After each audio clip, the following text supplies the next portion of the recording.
Kisah mistis ini merupakan kisah nyata yang terjadi beberapa puluh tahun silam di sebuah desa pinggiran di wilayah pantai utara Banten. Dan untuk menghormati para pelaku peristiwa, kami sengaja telah menyamarkan nama-nama mereka. Mari kita simak kisahnya.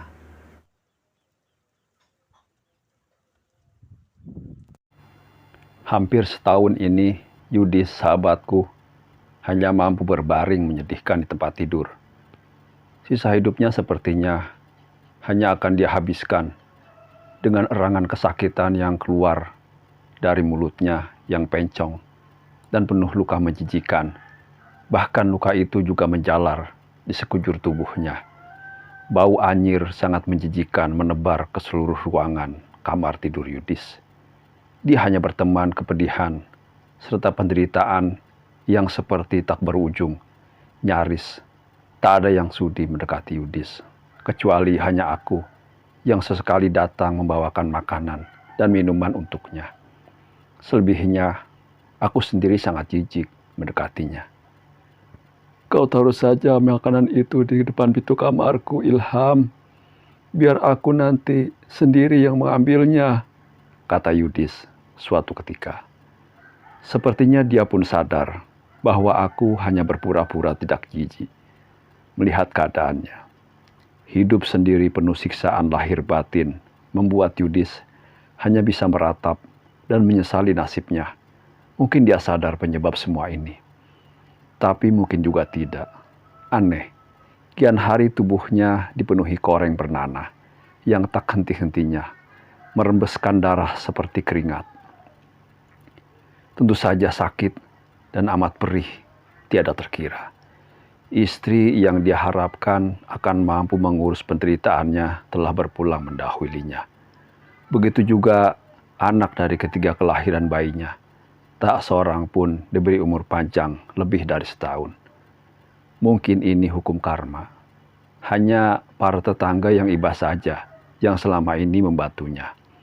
Itu pun kalau dia sudah berteriak-teriak meminta tolong, baru ada yang menyambanginya. Aku ingin mati, Ilham. Tapi mengapa Tuhan tak juga mencabut nyawaku? Sesal Yudis dengan tubuh gemetar, menahan sakit yang terus-menerus. Sabarlah, Yud. Tuhan tidak akan memberikan cobaan melebihi kekuatan yang kita miliki, hiburku. Dengan sengit, dia membalasnya. Sudah ribuan kali aku mendengar kata-kata itu. Tapi coba kau lihat sendiri bagaimana keadaanku.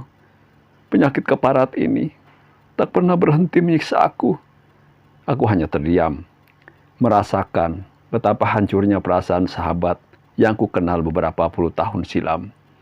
Memang, sudah tak terhitung uang yang dihabiskan untuk mengobati sakitnya.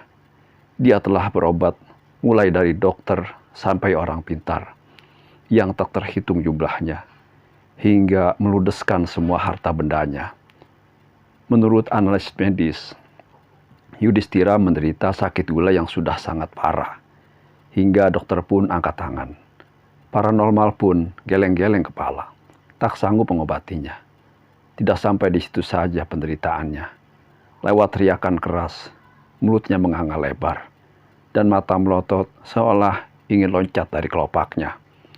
Seketika itu, nyawa Yudhistira lepas, seperti menahan sakit yang amat sangat.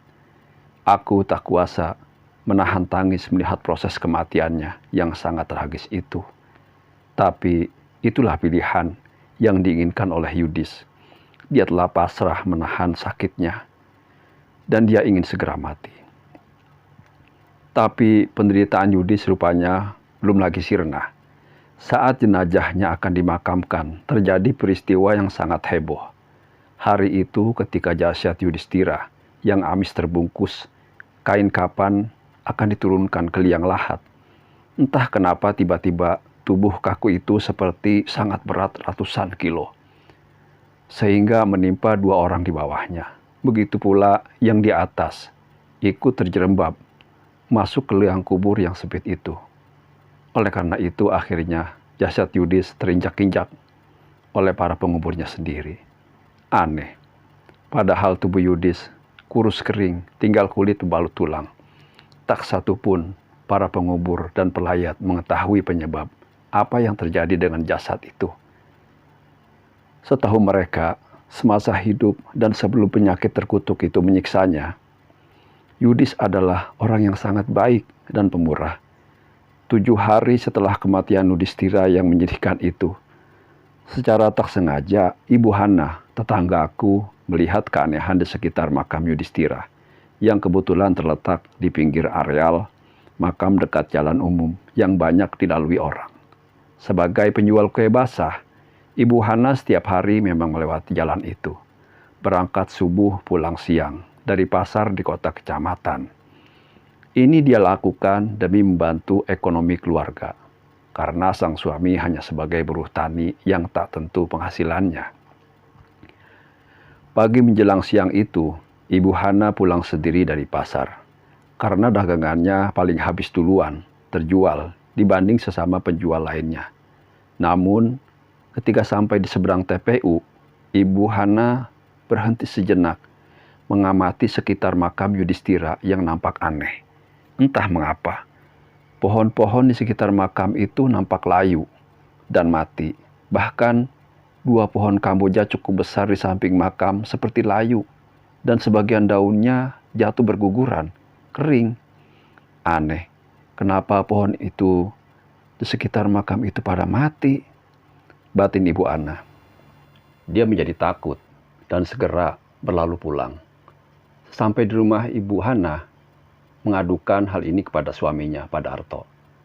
Pak, aku heran, kenapa pohon-pohon di dekat makam Pak Yudis itu kepada mati? Sekarang kan musim hujan. Di tempat lain tak apa-apa loh Pak, kata Ibu Hana. Itu kan wajar saja Bu, tak perlu dipikirkan. Ya mungkin maunya pohon itu mati, seperti juga si Yudhistira itu.